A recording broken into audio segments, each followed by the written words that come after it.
In a high arm of the Basin of Mexico, near 2,300 meters above the distant sea, the morning came slowly to a wide alluvial plain. The light moved first along the eastern range, along the long gray shoulder of Cerro Gordo and the broken line of the Patlachica Hills, and only afterwards settled onto the valley floor, where the ground was flat and pale and crossed by the shallow channels of two small rivers.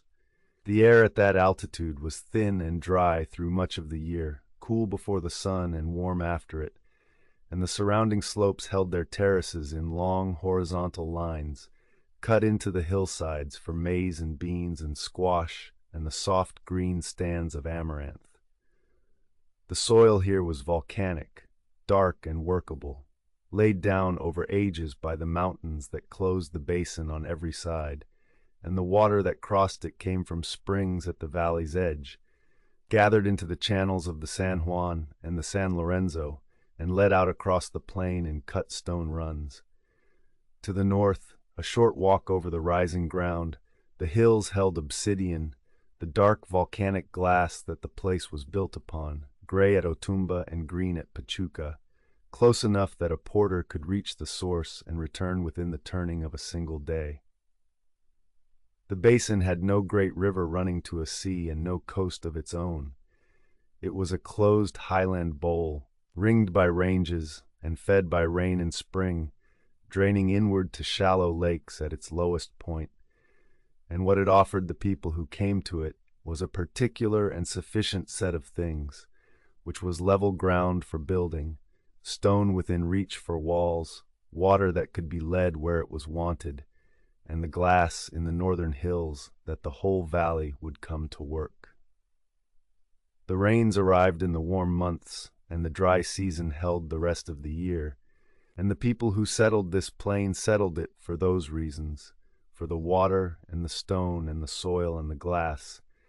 and they laid out upon it over generations the largest city that the Americas had yet held, and one of the largest anywhere on the earth in its day. The basin sat at the meeting of several environments, the lake-bed soils to the southwest, the spring-fed plain at the center, the obsidian and the building stone in the hills to the north and the east, and the timbered slopes of the higher ground beyond, so that within a day's walk the city could reach water and stone and glass and wood and the varied harvests of the terraces and the lake-edge gardens. Its place in the northeastern arm of the basin set it astride the natural corridor that led from the Gulf lowlands toward the heart of the highlands, a route along which goods and people had moved for ages before the city rose, and the plain held the marks of older villages beneath its surface,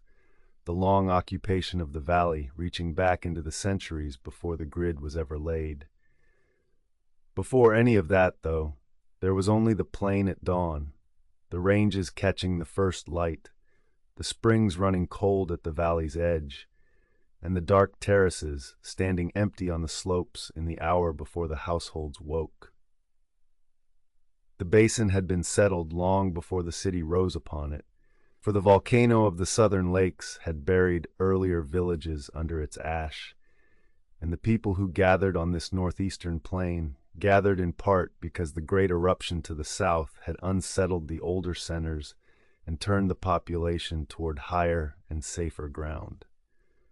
So the plain that the city would fill was not empty land, but chosen land, drawn together out of an older and disturbed countryside, set where the springs ran and the obsidian lay and the soil would take the terraces. The stone foundations were set into the ground in their long, deliberate lines, and the orientation they were given remains legible against the horizon, measurable still against the points where the sun and the hills meet. What stood here was a city of stone and plaster and water on a high, cool plain, and the plain itself, the ranges and the springs and the obsidian hills and the dark volcanic soil, is the first thing to be described, because the city answered the plain and was shaped by what the plain held and by what it withheld, by the water that had to be gathered and led, by the stone that lay ready in the ranges, and by the glass in the northern hills that the city would work and send out across half a continent. The city was laid upon a grid, and the grid was set at an angle, turned roughly 15.5 degrees east of true north, so that every street and every wall in the great plan ran parallel or square to that single chosen line. The line was held across more than 20 square kilometers of building, across thousands of structures raised over the better part of 7 centuries, and the holding of it across so much ground and so much time was itself the first fact of the architecture, the sign of a plan imposed and maintained, rather than a settlement grown by slow accretion. Along the central axis ran the broad processional way that later peoples named the Avenue of the Dead, a wide level course more than 2 kilometers long, stepped in long shallow stages as it climbed gently toward the north, lined with platforms and stepped bases and closed at its northern end by a single mountain of built stone. That northern monument, the Pyramid of the Moon, rose in stacked terraces against the matching shoulder of Cerro Gordo behind it, so that the built form and the natural range answered one another along the same vertical line, the made mountain set before the real one. East of the avenue stood the larger mass, the Pyramid of the Sun, lifted above 60 meters in broad ascending stages, its core a great volume of sun-dried adobe and rubble, amounting to more than 1,000,000 cubic meters of fill, its faces sheathed in cut stone and finished in lime plaster that once ran smooth and pale across the whole ascent, and beneath it, cut down into the bedrock, ran a long cave-like tunnel ending in chambers below the very center of the monument, a hollow in the ground that the builders had found or made, and that the pyramid was raised to crown. The building method repeated everywhere in a single recognizable profile, the form that the study of the site has named talud tablero, in which a sloping batter of masonry, the talud, carried upward to a framed rectangular panel, the tablero, set proud of the wall and bordered on every side, and this alternation of slope and panel climbed the terraces of the monuments and bordered the smaller platforms, and gave the whole city a horizontal banded rhythm that held from the greatest pyramid to the lowest courtyard shrine. To the south of the sun, astride the avenue, lay the great sunken court of the Ciudadela, a vast enclosed square sunk below the surrounding ground and wide enough to hold a crowd of tens of thousands, and within it stood the feathered serpent pyramid, smaller than its northern neighbors but the most densely carved of all the monuments, its tablero panels set with the projecting stone heads of the plumed serpent and the squared form of the storm, the carving once painted, and the serpent bodies running in low relief among shells along the terraces.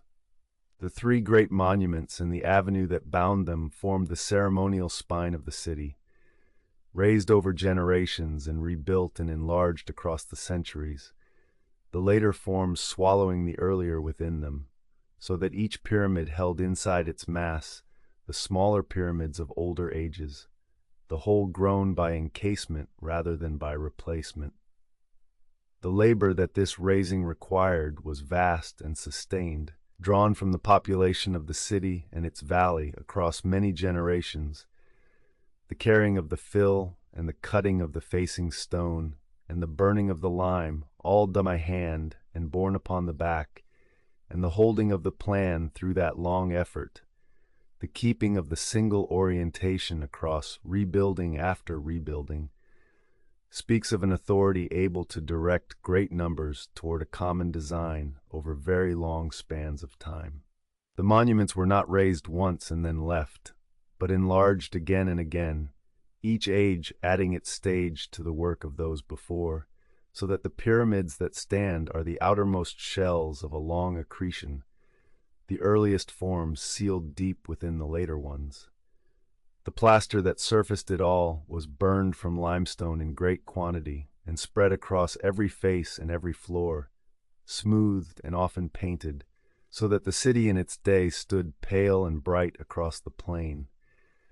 the banded terraces rising white above the flat grid of the dwellings. The plan remains legible in the ground.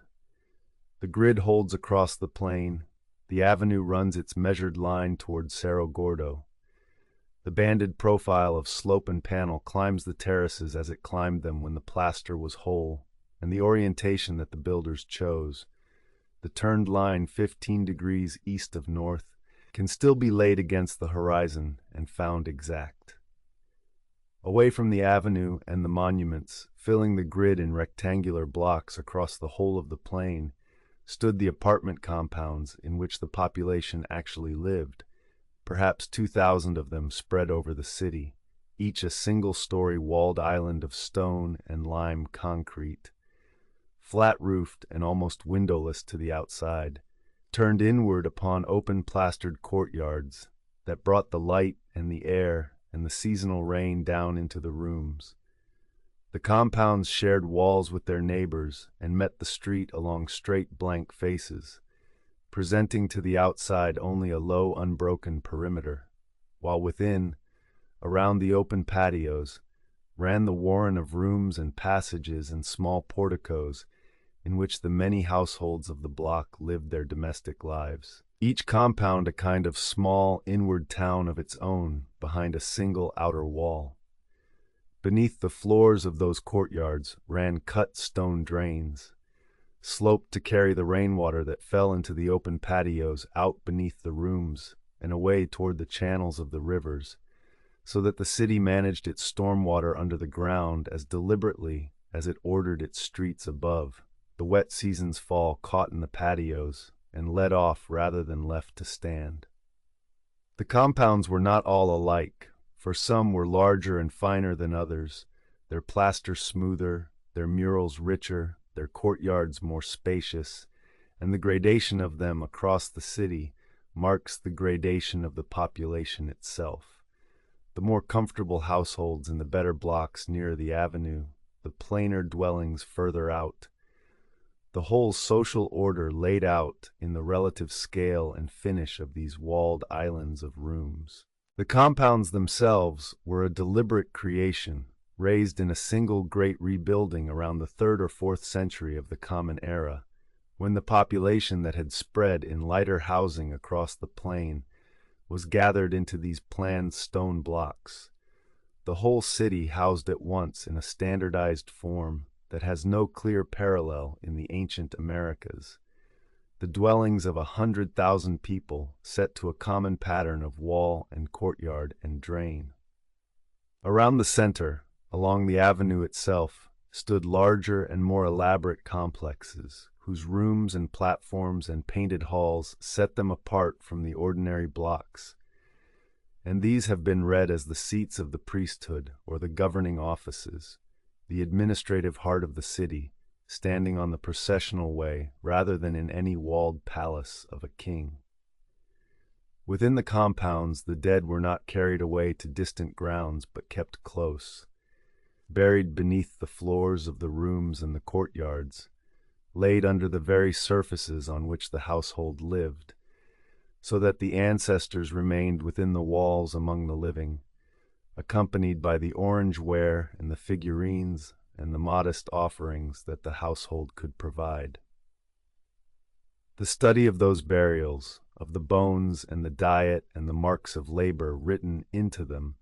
has recovered much of the ordinary life of the city, the foods that were eaten, the illnesses that were borne, the long years of grinding and carrying, and the distant origins of many who had come from far and settled into the blocks of the grid. What the city did not hold, across all its mapped and excavated extent, is as telling as what it did, for the survey and the excavation have found no building that can be securely named a royal palace,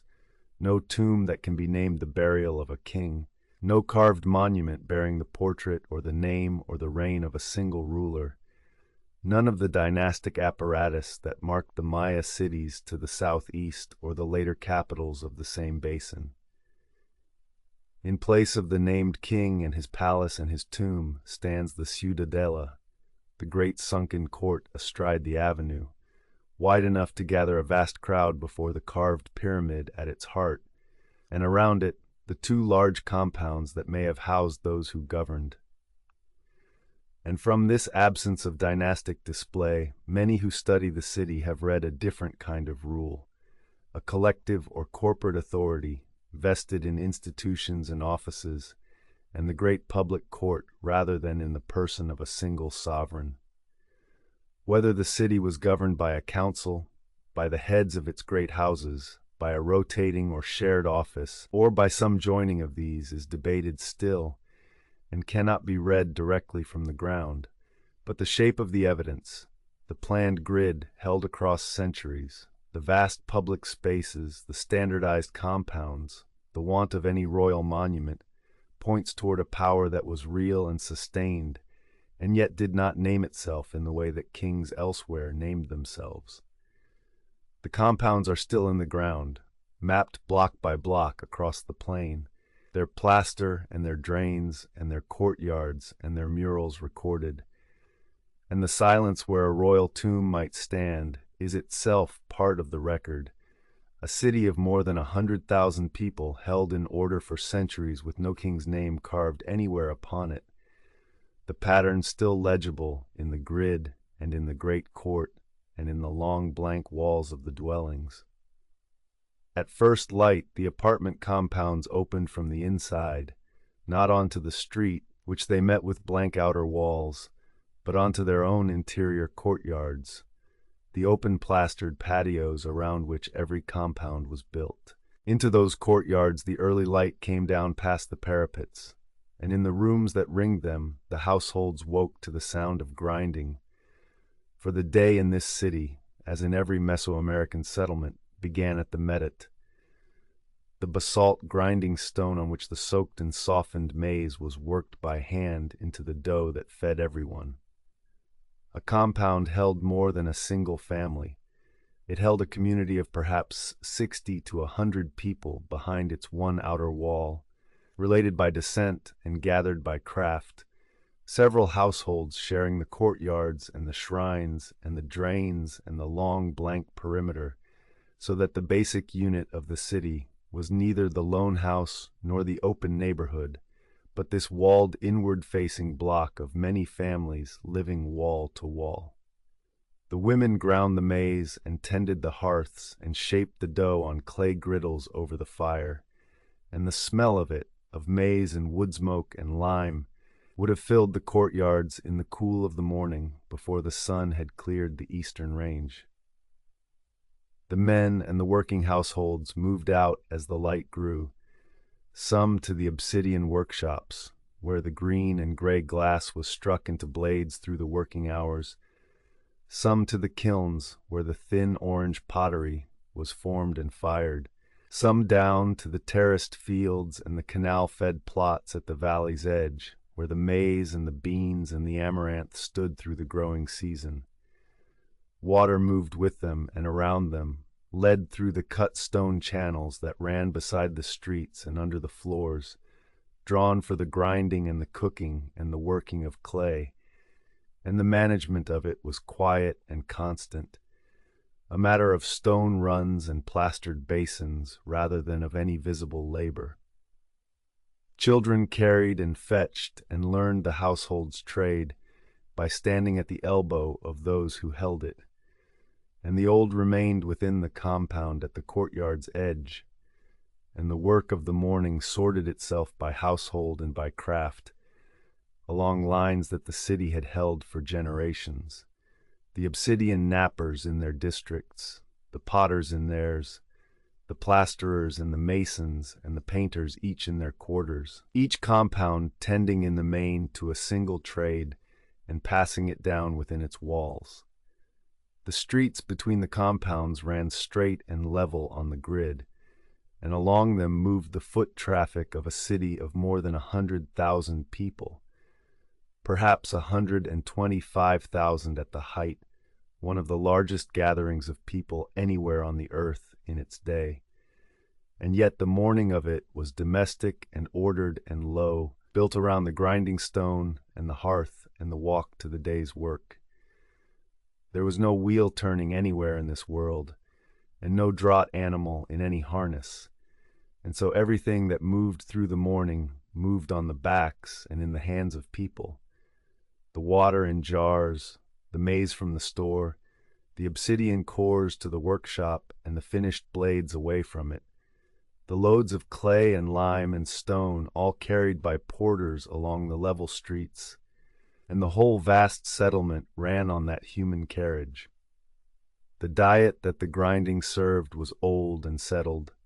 The maize and the beans and the squash that had been farmed in the basin for thousands of years, supplemented by the amaranth and the maggie, and the fruit of the cactus and the small meat of the turkey and the dog, the bones of which lie in the household refuse and tell the plain story of what the morning meal and the evening meal were made of. The water that the morning needed was carried from the channels and the wells in jars borne on the shoulder and the hip, and held within the compound in larger vessels against the day's use, and the rhythm of fetching and grinding and cooking set the shape of the early hours in every block of the city alike. The work of the obsidian quarters began with the sorting of the raw glass and the preparing of the cores. The long blades struck away one after another through the working hours, and the sound of that napping rose from quarter after quarter across the plain as the light strengthened and the day took hold. By the time the sun stood clear of Cerro Gordo, the city was fully at work, the courtyards busy, the kilns warm, the workshops loud with the soft repeated knock of stone on glass, and the morning had become the long ordinary day of a place that grew its food on the slopes around it and worked its stone in the rooms behind its walls.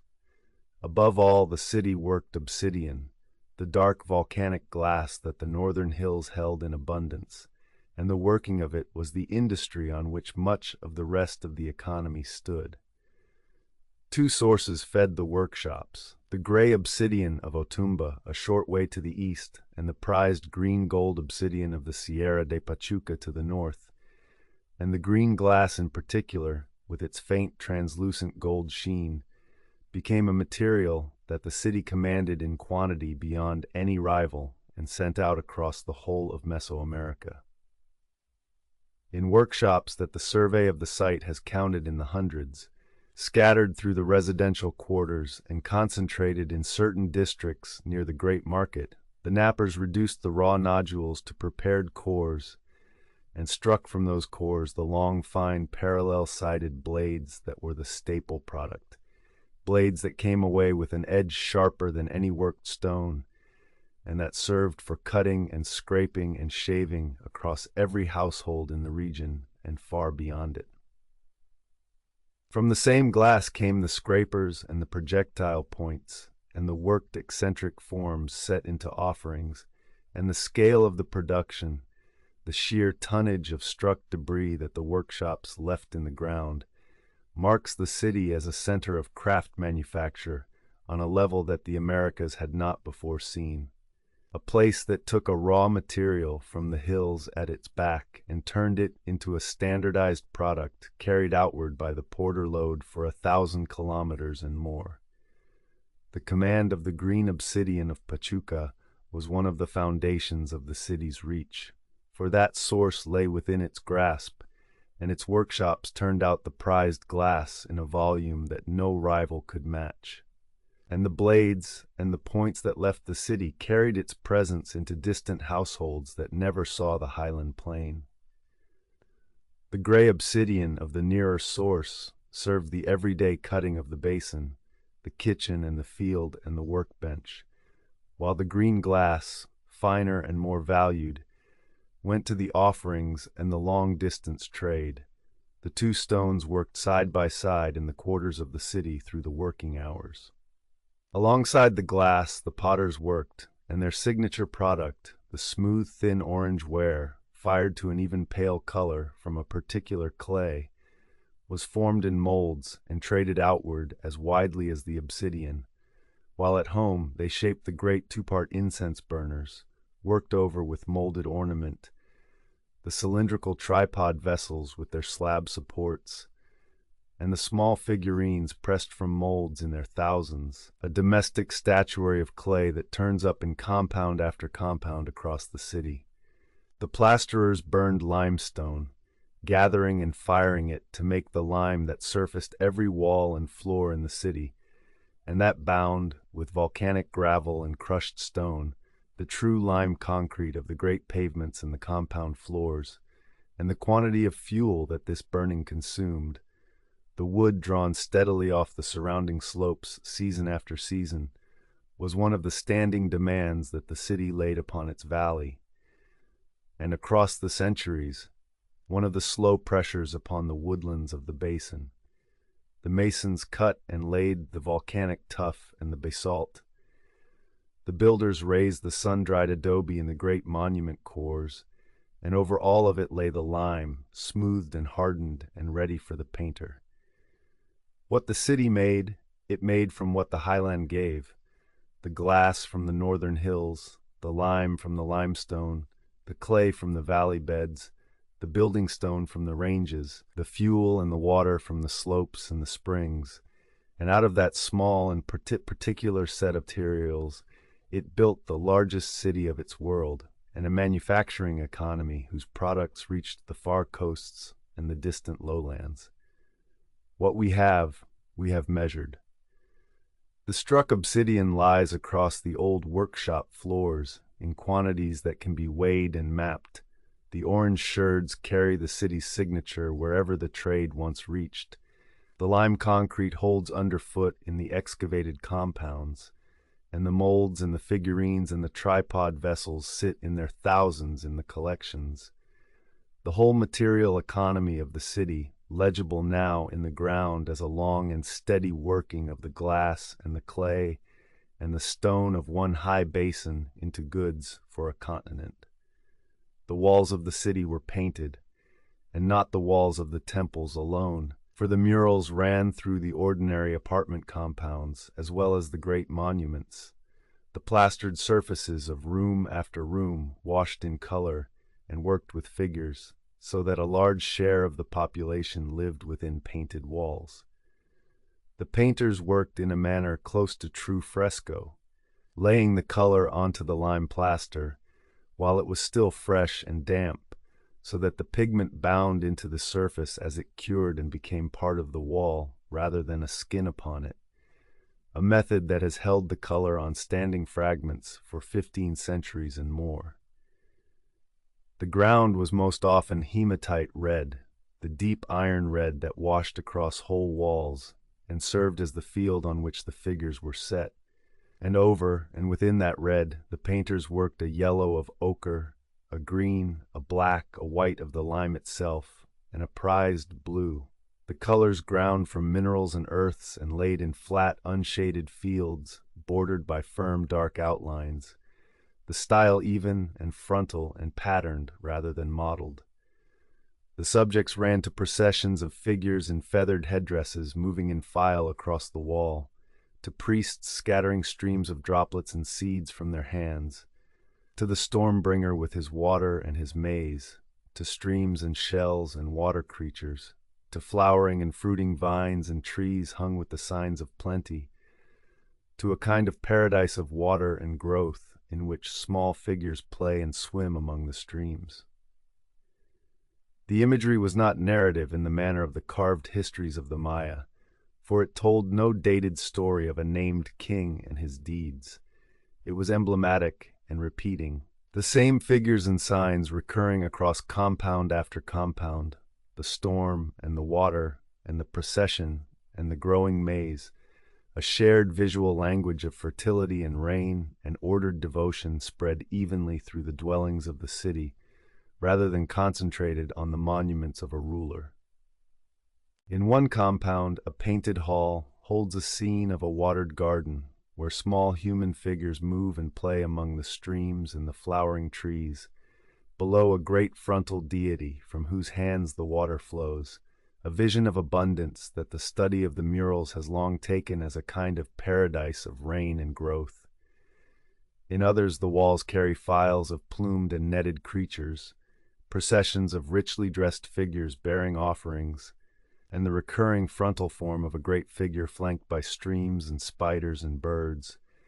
read by many as a goddess of water and fertility and the earth,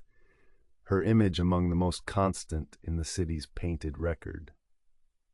The murals were renewed across the life of the compounds, layer laid over layer as the plaster was refreshed and painted again, so that the walls hold within them a sequence of paintings, the older images sealed beneath the newer,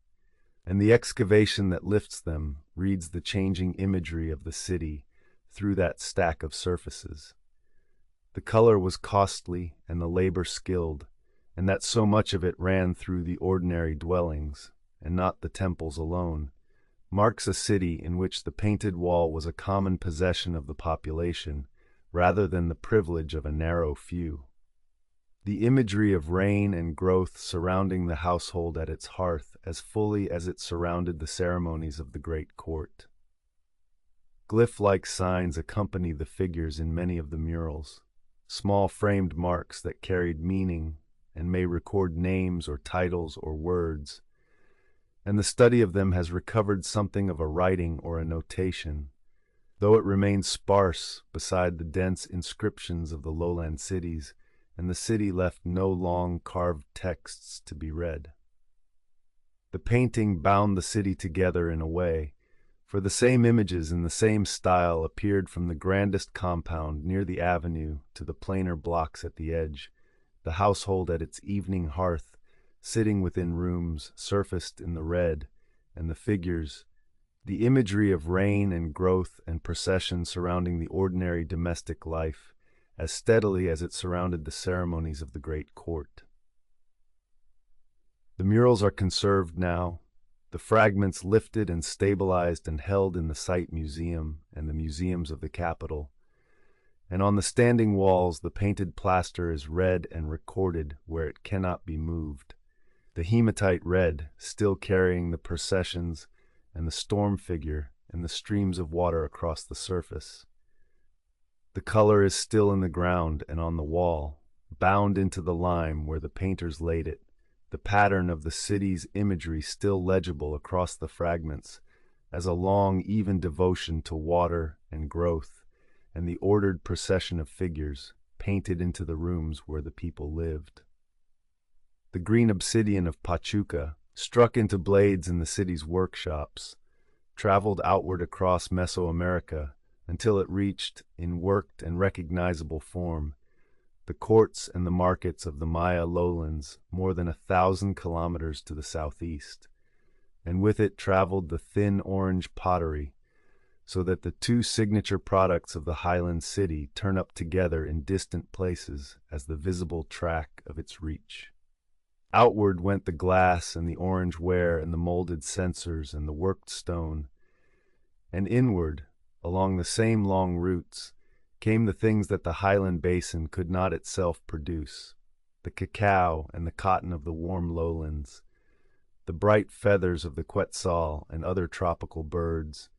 the marine shell of both the eastern and the western coasts, the green jade carried up from the southern sources, the rubber and the tropical foods that the cool, dry plateau had no way to grow.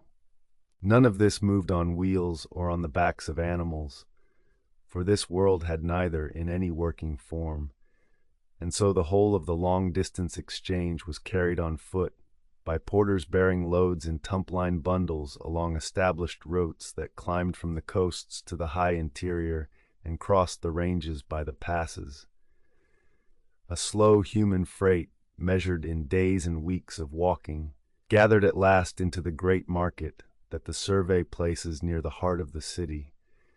in the vast walled enclosure that faces the Ciudadela across the avenue,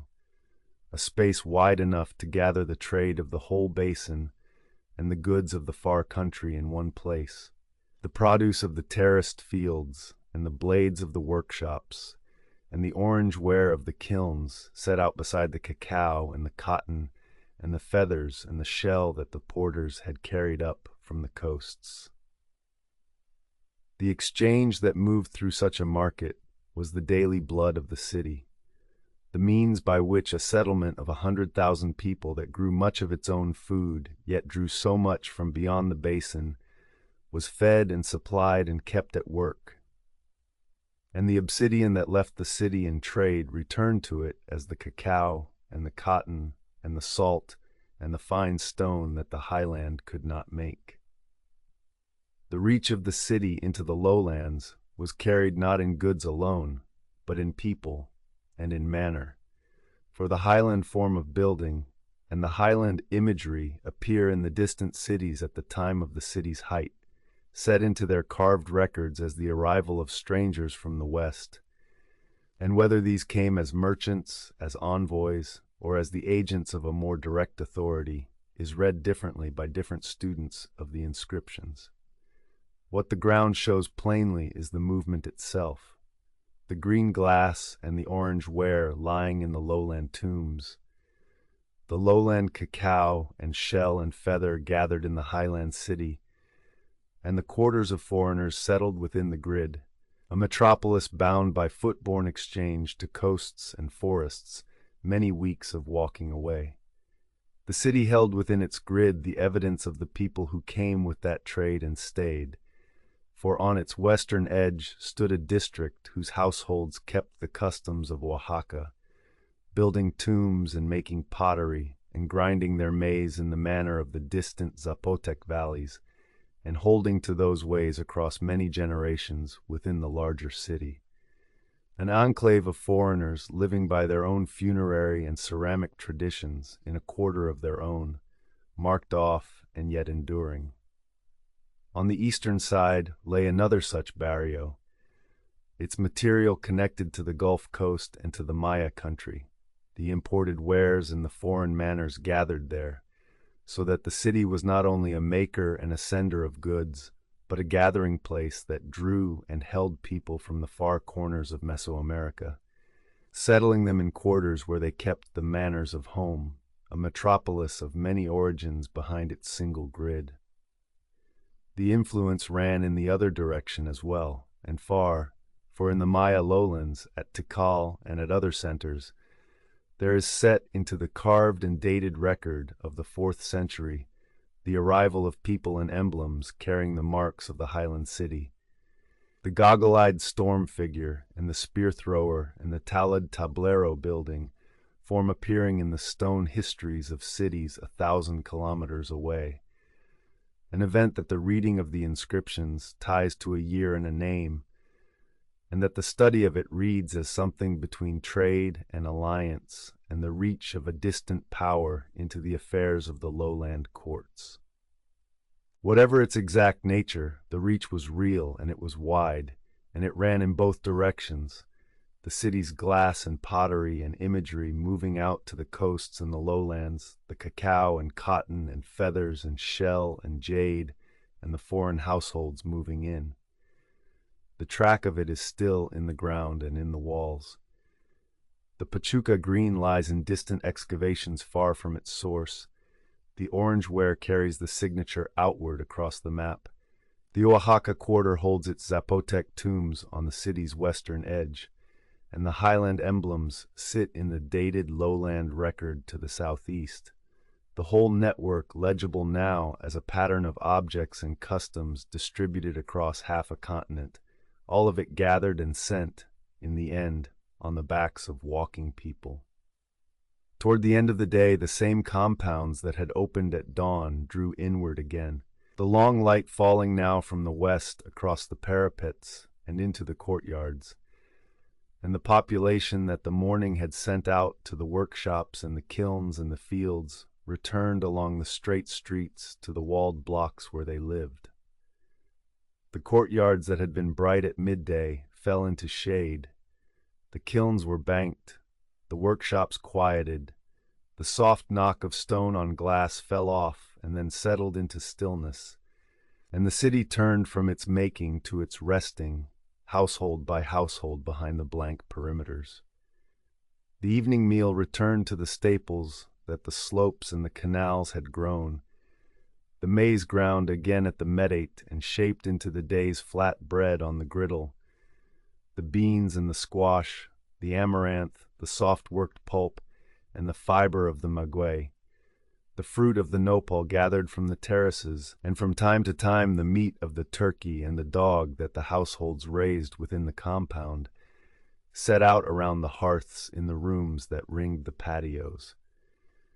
The same population that the morning had shown moving outward to its work, the evening showed at rest within its walls. And this is the city seen from the inside, the domestic hours of a place whose public face was the avenue and the pyramids, but whose actual life was lived in these inward courtyards among many families behind a single wall. On those interior walls, catching the low western light, the murals stood, for the compounds of this city were painted within, their plastered surfaces washed in hematite red, and worked with the processions of feathered figures, with the streams and droplets of water, with the flowering and fruiting vines, with the storm-bringer scattering his seed, and the priests in feathered array moving in file across the wall, and the household at its evening meal sat within rooms whose surfaces carried that imagery of rain and growth and procession, the red ground and the figures upon it darkening slowly as the light went out of the courtyard. There was a shrine at the heart of many compounds, a small platform or altar set in the center of the principal patio, and around it the household gathered as the day closed, the domestic devotion of the place set, like everything else, within the walls and turned toward the open square of cooling sky above the patio, the same storm and water and growing maize that the great pyramids served, honored here in small at the family's own altar. The evening was quiet at that altitude, the air cooling quickly once the sun was off the plain. And the city that by day had been a vast ordered industry of stone and glass and clay became by night a field of inward courtyards under the highland sky, each compound a small lamp-lit island of many families gathered around the hearth and the shrine, the painted walls fading into the dark, the cut drains running cool and empty beneath the floors in the dry season, or carrying the night rain away in the wet, the whole great grid settling into rest along its turned and measured lines. Above the dwellings the great monuments stood dark against the last light, the avenue empty between its platforms, the pyramids holding the warmth of the day in their stone, and the population that filled the plain by the 100,000 drew in behind its walls and slept. The night at that altitude was cold and clear, the stars hard and bright above the open patios, and the warmth of the day held a while in the plastered walls and the stone before it drained away into the dark, the household drawing close around the banked hearth as the cold came down across the plain. The lamps of the compounds, the small fires and the burning of resinous pine, lit the painted rooms from within, and threw the figures of the murals into soft, moving relief, the processions and the streams and the storm-bringer warm and dim in the low light. And then one by one, the lights of the city went out across the grid, and the great settlement lay still beneath the highland night. The same people, the same period, the same compounds, seen now from within and at the day's end, grinding and eating and gathering at the patio shrine, and lying down to sleep behind the walls that the morning had shown only as blank faces along the street. The sacred life of the city gathered at three scales, at the great monuments along the avenue, at the sunken court of the Ciudadela, and at the small patio shrines within each compound. And the three were bound by a common imagery of storm and water and mountain that ran from the highest pyramid down into the humblest dwelling. The feathered serpent pyramid, set within the Ciudadela astride the avenue, carried that imagery in carved stone across its panels, the projecting heads of the plumed serpent alternating with the squared headdress of the storm, and beneath and around it the excavation has found the most explicit ritual deposits in the city. More than 200 people were interred in the dedication of that monument, set into graves in and around its mass in formal groups of definite number, many of them with their hands bound behind them and arranged in ordered rows, accompanied by hundreds of worked obsidian points and by ornaments and collars of marine shell, some of the collars carved with human jaws, the array and the counts and the bindings marking these as offerings made in the raising of the building, rather than as the ordinary burials of the honored. Running in beneath the same structure, cut down into the bedrock, and then forward along the central axis for more than 100 meters, a tunnel reaches a set of chambers below the heart of the pyramid, and within those chambers the excavators found offerings laid in great quantity, worked stone and carved figures of green stone, thousands of objects, beads and ornaments of jade, the gathered shells of distant coasts, the spines of sea creatures, the bones of jaguars and eagles, sheets and powdered scatterings of mica laid in glittering floors, and, pooled and worked into the floors of the deepest chambers, the bright, heavy liquid of mercury, refined with difficulty from cinnabar and laid into the ground beneath the monument, along with miniature mountains and pools that seemed to model a watery underworld beneath the built one. The imagery that the offerings served runs through the whole city in the murals, and chief among its figures is the goggle-eyed, fanged storm-bringer, the form that the later Aztec named Tlaloc, shown scattering water and seed, attended by streams and droplets and the green of the growing maize, and bound to the mountain springs and the seasonal rain on which the whole highland agriculture turned. Water and storm and mountain were the matter of the city's devotion, fitting for a settlement that lived by leading spring water across a dry plain and waiting on the summer rains. And the great pyramids themselves echoed the ranges behind them. The Pyramid of the Moon set against Cerro Gordo as a built mountain before a natural one. The cave and the chambers beneath the Pyramid of the Sun reaching down toward the water and the earth. The whole ceremonial axis reading as a made landscape answering the real one. A model of mountain and cave and spring raised in stone along the turned line of the grid. The other two great monuments held their own dedications, for within the successive enlargements of the Pyramid of the Moon, the excavators have found burials set at the building of each new stage, human offerings bound and seated among the bones of sacrificed jaguars and pumas and eagles and serpents, with greenstone figures and obsidian blades and shell, the predatory animals of the highland caged and killed and laid into the rising mountain of stone. The numbers and the arrangement of the offerings beneath the feathered serpent pyramid, set into groups of definite count along the sides and the corners and the center of the structure, point to a ritual ordered by number and by direction, a dedication that bound the building to the order of the world through the careful placing of its offerings, and the obsidian and the shell and the worked figures that accompanied the dead were laid with a precision that marks the act as a great public rite rather than a private mourning. The city's devotion was a matter of the calendar and the building and the offering, the rain called down and the maize blessed, and the monument bound to the cosmos through acts repeated at the appointed turning points of the year. The ritual was public at the monuments, where the broad avenue and the vast sunken court could hold the gathered tens of thousands at the turning points of the year, the population moving in procession along the measured course beneath the pyramids, and it was domestic at the patio shrines, where each compound kept its own small altar and its own observance, and the same figures and the same concerns, the rain and the maize and the storm and the mountain, joined the two scales into one devotion that ran unbroken from the state to the household. The graves are catalogued and the offerings are mapped. The bound rows beneath the feathered serpent pyramid have been counted and recorded by group and number,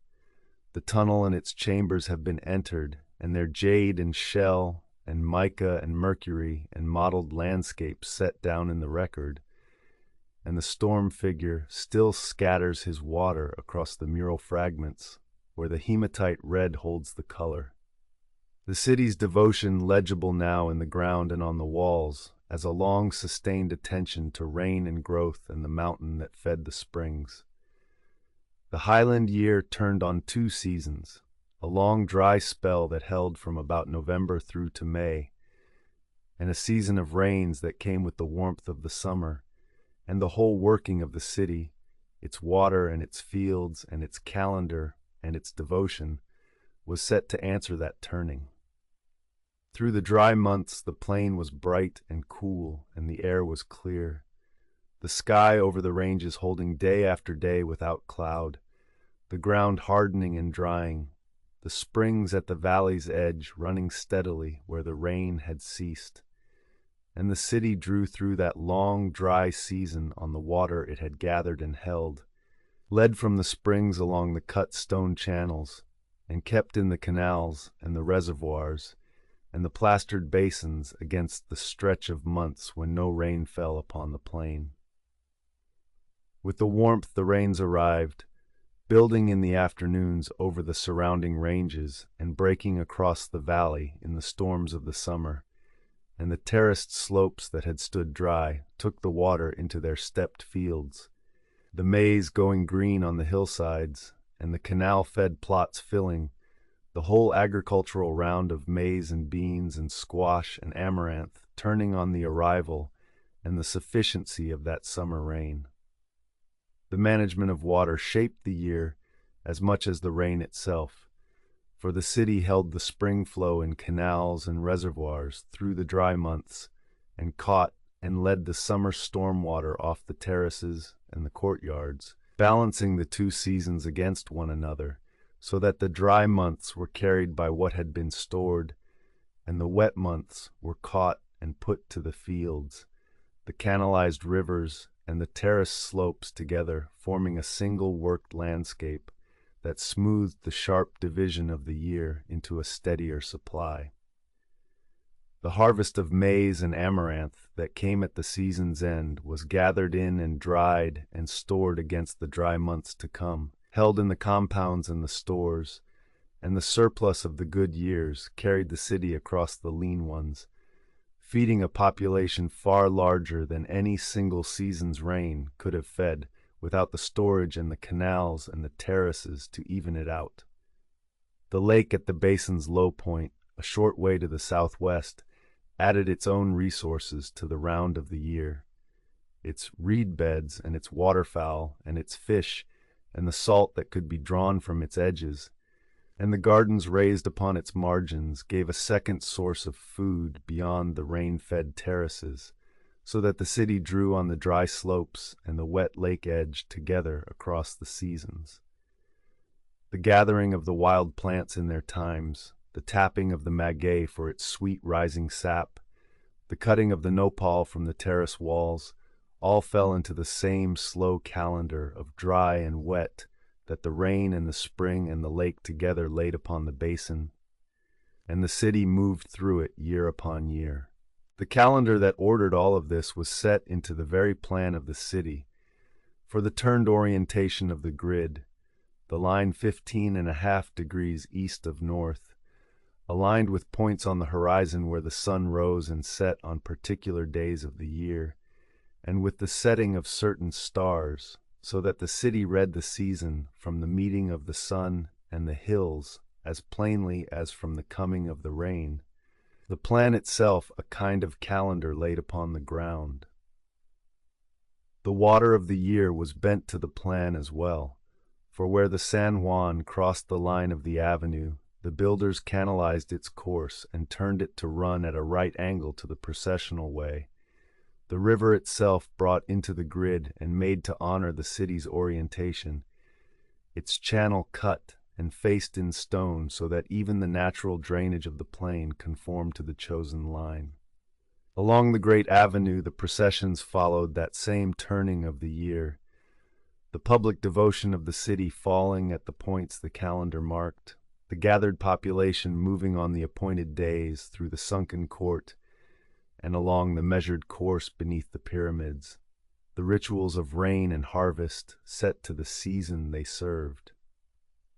Winter at that altitude was dry and bright and cold once the sun was down, the nights clear and sharp over the plain, the terraces resting bare under the rainless sky. Summer brought the green to the slopes and the storms to the afternoons and the standing water to the canals, and between the two the city moved through its year, storing and sowing and tending and gathering and storing again, its devotion and its labor and its calendar all set to the same slow alternation of dry and wet that the highland basin laid upon every living thing within it. The alignment is still measurable. The grid still meets the horizon where it was made to meet it. The terraces still hold their lines on the slopes, and the turning of dry and wet still crosses the plain each year, as it crossed it when the canals were full, and the avenue held its processions on the appointed days. Around the middle of the 6th century of the Common Era, after the city had stood and grown and held its grid for the better part of 700 years, the ceremonial heart of it was burned. The burning was not general, and it was not the mark of a sweep across the whole settlement. It fell most heavily on the temples and the public buildings along the central avenue, on the monuments and the structures of authority. The fire concentrated on the apparatus of the state and the sacred core rather than on the dwellings of the population, the houses of the people far less touched than the temples of the rulers, and the destruction at the center thorough and deliberate, the temple platforms broken and burned, the sculptures toppled and at times buried. That pattern, the burning of the core and the sparing of much of the residential city, is one of the firmest facts in the record of the city's emptying, and it has been read as the sign of something turned against the city's own governing center, whether an uprising from within, the overthrow of the ruling order by its own people or by a faction among them, or the deliberate unmaking of the institutions that the monuments housed, a fire set not by an outside conqueror sacking the houses for plunder, but by hands that knew the temples and meant to end them. Across the generations that followed, the population thinned, the great apartment compounds emptied one after another, the obsidian workshops fell quiet, the kilns cooled, and the careful management of the water and the terraces relaxed as the people who had kept it drifted away, though the valley was never wholly abandoned, and smaller settlements held on across the basin where the great city had stood, the descendants of its people living on in scattered towns among the emptied grid. What set the long emptying in motion is debated still, and no single account holds the agreement of those who study it. The proposed causes running across a spell of drought that strained the highland agriculture and the city's water, internal conflict and the breaking of the ruling order, the overreach and the failure of an authority that had drawn too much from its valley and its people, the slow exhaustion of the woodlands and the soils under the long demand of so large a city, and the shifting of the wider Mesoamerican world away from the highland center as other powers rose, with the likely truth some joining of several of these rather than any one alone. Whatever its mixture of causes, the emptying was real and it was lasting, for the grid that had held more people than any city of its hemisphere thinned across the generations to a fraction of its former height, the great compounds standing open to the weather, the workshops silent, the terraces relaxing back toward the bare slope, and the careful order of the water and the streets left unmaintained. The valley held smaller towns through the centuries that followed, and the basin remained settled and would in time gather other great cities. But the metropolis on the northeastern plain was never rebuilt to its old extent, its monuments left standing above a much reduced people who lived among the works of a vanished age. The city did not fall in a day, and it did not fall to an army at its gates so far as the ground can show. It emptied slowly over generations, the people leaving the compounds and the workshops and the terraces and settling elsewhere in the basin and beyond, until the grid that had once held more than 100,000 held only a fraction of that, and then less, the great avenue standing quiet between its emptied and broken platforms. By the time the Mexica, the people that later history names the Aztec, rose in the same basin and walked out across the plain to the silent monuments many centuries afterward, the builders were long gone, and the place was already deeply ancient, so ancient that the newcomers took it for the work of an earlier age of the world, the place where the gods had gathered in the darkness to make the sun and the moon, and they gave it the name by which it is still known. The site is still there. The city is not. The temples along the avenue carry the burning in their stones where the excavation has read it. The compounds hold the quiet of their emptying, and the slow turning away of a people from the largest place they had built is set into the ground as a thinning and a cooling and a falling still, with no single cause agreed and no single day of ending to be marked, only the long settling of a great city into the plain that had held it. Today, the avenue runs still across the plain northeast of the modern capital, the two great pyramids standing along it, the Pyramid of the Moon closing the northern end against the shoulder of Cerro Gordo, and the Pyramid of the Sun lifting its broad terraces to the east, the sunken court of the Ciudadela holding the feathered serpent pyramid to the south, and around them, mapped across the grid, the excavated apartment compounds where the population once lived. The place has been studied for more than a century by the great surface survey that walked and mapped the whole of the city block by block and counted its compounds and its workshops and its temples and laid the plan of the entire settlement onto the map, by the excavation that has opened the monuments and the dwellings and the painted rooms, and by the long tunneling that has gone in beneath the pyramids to read what was laid in their cores and beneath their floors. And from that sustained work, the plan of the city has been recovered in detail, the grid and the avenue and the water channels and the great market and the quarters of the foreign households all set down in the record. The murals are conserved now, the fragments lifted and stabilized and held in the Site Museum and in the museums of the capital, the hematite red still carrying the storm figure and the processions and the streams of water across the plastered ground, and on the standing walls the lime plaster holds where it can be kept, the painted surfaces read and recorded where they cannot be moved. The obsidian workshops are mapped across the city as scatters of struck glass weighed and plotted by the survey. The offerings from beneath the feathered serpent pyramid are catalogued object by object, the bound rows and the points, and the shell and the jade and the mica and the pooled mercury all entered into the record, and the orientation of the grid, the turned line east of north, is measured against the horizon as exactly now as the builders once laid it out. The stone terraces hold their talad tablero profile along the monuments, the banded rhythm of slope and panel climbing the faces as it climbed them when the plaster was whole, and the grid is still legible in the ground, the streets and the compound walls running square to the chosen line across the whole of the plain.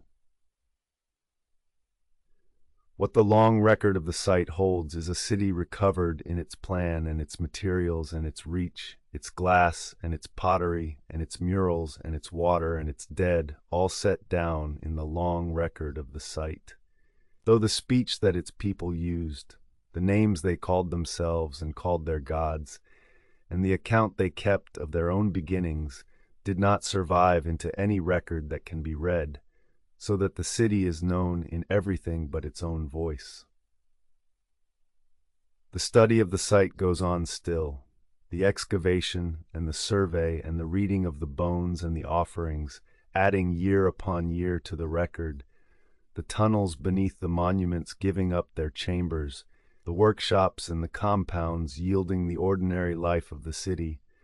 the foreign quarters and the buried dead, telling of the many peoples that the metropolis had gathered to the plain. What is recovered is not a story of kings and reigns, for the city left none to be read, but a portrait of a great planned settlement, of its labor and its craft and its trade and its devotion, assembled from the patient measuring of what the ground has held for 15 centuries and more. At dusk the plain cools, and the light goes long and gold across it, the avenue running north toward Cerro Gordo, the great pyramids standing dark against the highland sky, the terraces falling into shadow along the monuments, the foreign quarters and the painted compounds quiet under the failing light, and the grid holding its turned line, as it has held it for 2,000 years, the stones set into the ground, the pattern still legible, the place that the builders left standing silent on the high plain that had gathered and held it.